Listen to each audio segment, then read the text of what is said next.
The next day, March 19th, 2016, Paige's mother, Pamela Monroe, attempted to contact her, but was unable. Paige had forgotten her charger at home, so her mother assumed her phone had died and she couldn't charge it. However, later that day, Pamela received a call from Paige's boyfriend Dylan, informing her that Paige had not arrived for work. He stated that he was unable to contact her, which was uncommon, given that she always notified him where she was and what she was doing. When Pamela heard this, she had chills down her spine and immediately sought assistance in finding her daughter. The police immediately began an investigation, delving further into Paige's life to acquire any relevant evidence. Paige's mother characterized her as gregarious and outgoing, with a deep interest in fashion, hair, and makeup.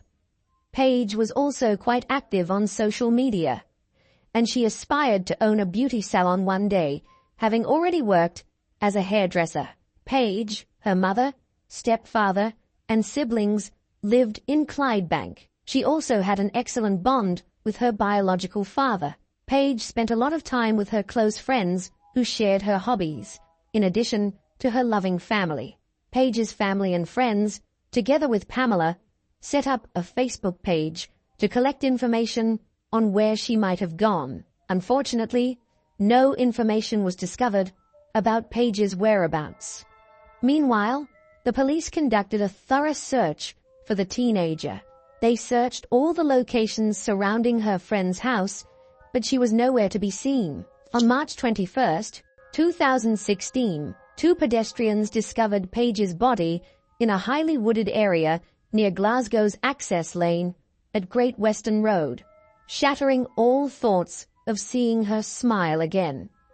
The police were quickly notified, and the investigators soon discovered one of the most terrible crimes of their careers. Paige's body was in poor condition, bruised and covered in plastic waste bags. However, after analyzing the scene, experts concluded that she was most likely slain somewhere and her body dumped there.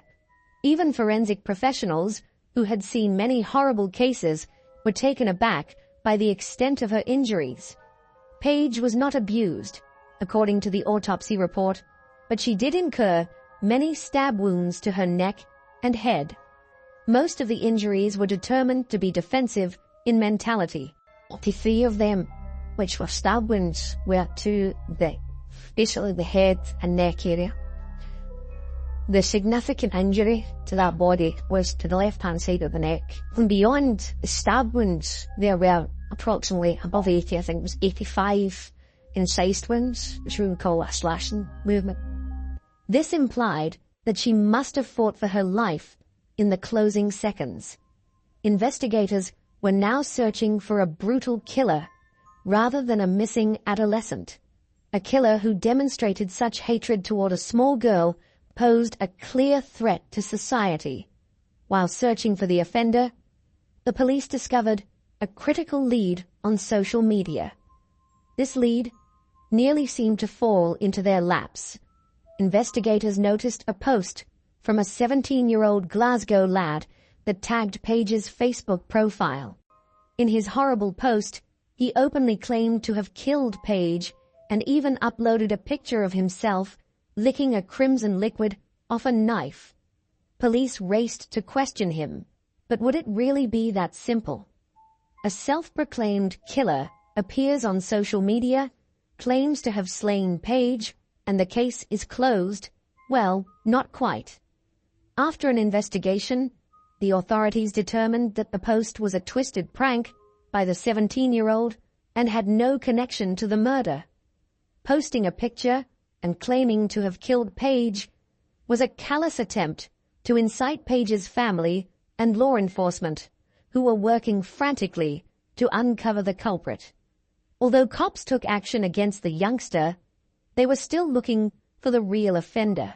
Despite their best efforts, the investigators were unsuccessful. They turned their attention to Paige's life, investigating where she used to go, who her friends were, and whether anyone had a reason to kill her, but they discovered nothing. They took Paige's typical route to her office, trying to identify the location where she went missing.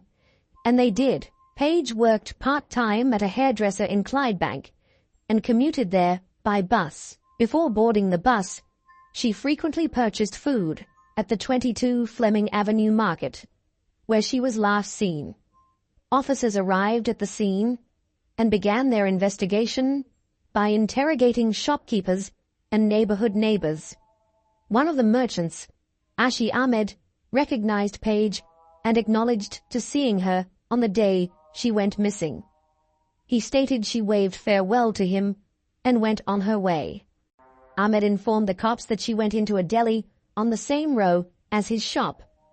Investigators spoke with the deli proprietor, who confirmed that Paige had gone in to purchase a bread roll but left shortly thereafter.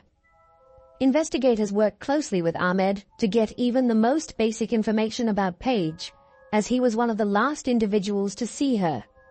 Determined to help, Ahmed created a video and shared it on social media to raise awareness about the missing girl.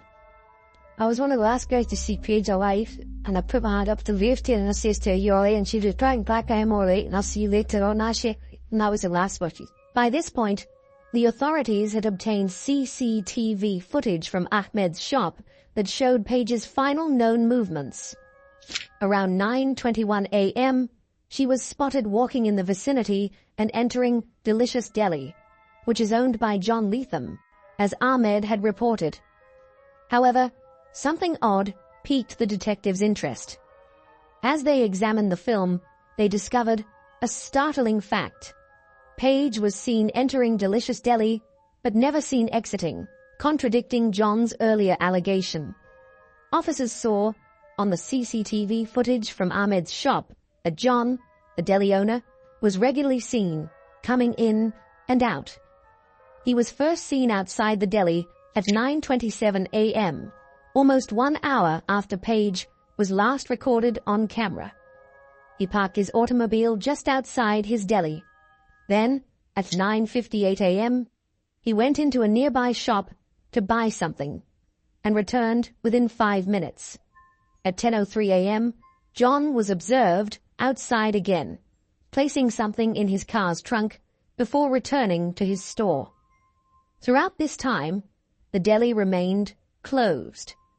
When one of the surrounding hairdressers peeked through the closed shutters and asked if there was something wrong, John stated that his worker had not arrived and that he had just had a nosebleed. He drove away around 11:59 a.m., after the deli had closed for regular business hours. That evening, at 6:04 p.m., he returned to the deli and began normal operations. However, by this point, he had changed his clothes, raising additional suspicions among detectives. On March 23, 2016, forensic professionals conducted a thorough investigation of Delicious Deli, as well as adjacent residences and vehicles, after becoming suspicious of John's actions that day. Despite their efforts, they discovered nothing about Paige's disappearance.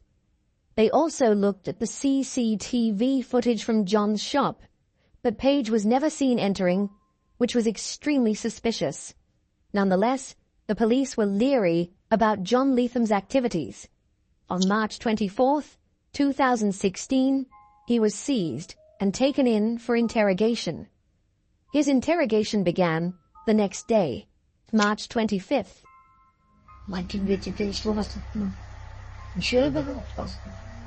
You see, first things out because you didn't work off this stuff with yourself. When you charge you, did join with them, and the wishes daily, they'd repeatedly attack, strike, and stab the deceased to the face, neck, and arms, and you did murder her. Do you understand the charge? Have you anything to say? What's going on in that shop? Brendan, you're shop that moment to buy a roll for our breakfast and she never walks out of that shop again. And what has caused Paige Doherty to be in that state? You're the only person who's been in and out of that shop. You're the only person who can tell us what happened. He firmly denied being involved in Paige's murder. When asked if authorities would uncover anything related to the crime in his deli, he confidently said no. John's assertion appeared to be correct, as the forensic team had not been able to unearth any tangible evidence from the deli. So I come into the kitchen area and I'm looking for any visible, obvious blood staining, and I didn't see any. I then went into this office area, and there was no obvious blood staining either. If there had been an assault in this room, then I would expect to find more. It looked neat, it looked tidy, it did not look like there'd been a disturbance in here. However, strong new evidence quickly emerged, supporting the police's conclusion that Paige's murder occurred in John's deli. Ashi Ahmed, a neighboring shopkeeper, told the police that on the day of Paige's disappearance, John purchased gloves, bleach, bin bags, and other cleaning materials from his shop. Officers had seen that John's car and store had been recently cleaned, and his car had even been seen in the area where Paige's body was eventually discovered. This information was enough for the police to re-examine the deli, which they did. This time, the forensic team chose to investigate beneath the flooring, where they discovered bloodstains between the boards. Forensic scientists also detected bloodstains on some appliances, indicating that there could have been a lot more blood in the area, which was later cleaned.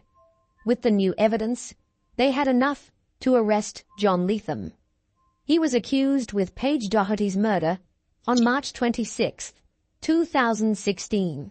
When the perpetrator's identity was revealed to the public, the community was outraged because no one anticipated such a killer to live among them.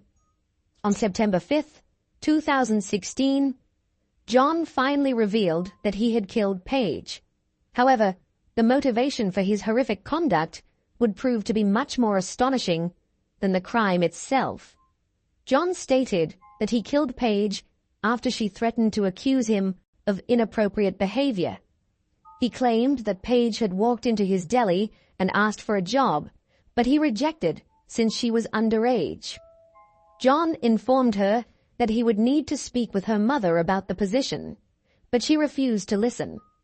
He stated she then threatened to start shouting if he did not hire her.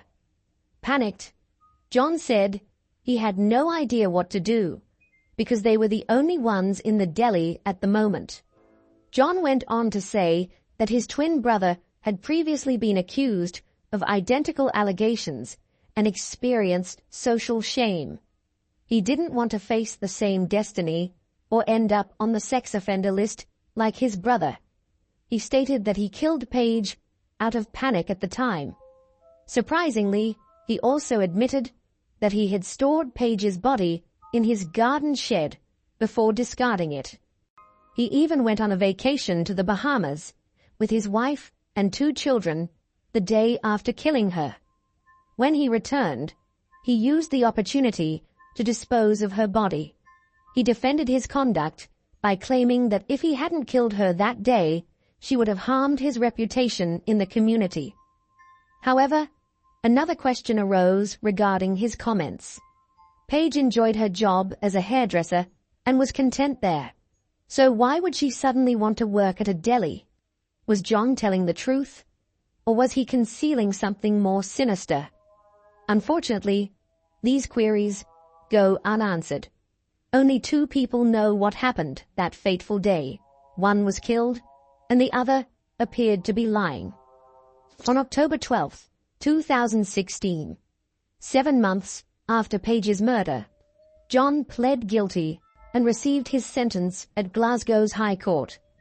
The court found that John Leatham was mentally sound and stable, with no criminal background or evidence of psychosis.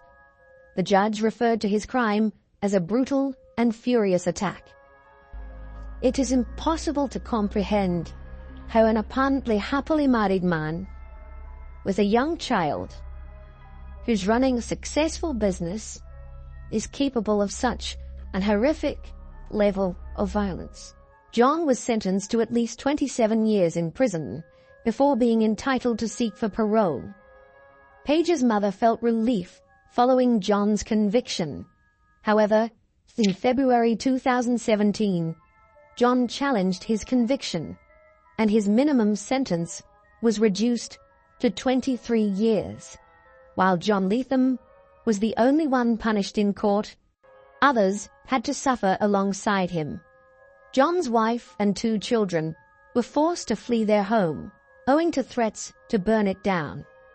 Meanwhile, Paige's family was left to grieve the loss of their daughter. They did, however, find some solace in the memorial garden they established for Paige. Paige's father died tragically just 2 years after her death, and his mother claimed he died of a shattered heart. This was a case of unexpected fury, shattered dreams, and immense anguish. Paige Doherty will always be remembered as a happy and loving girl. So, what do you think about this case?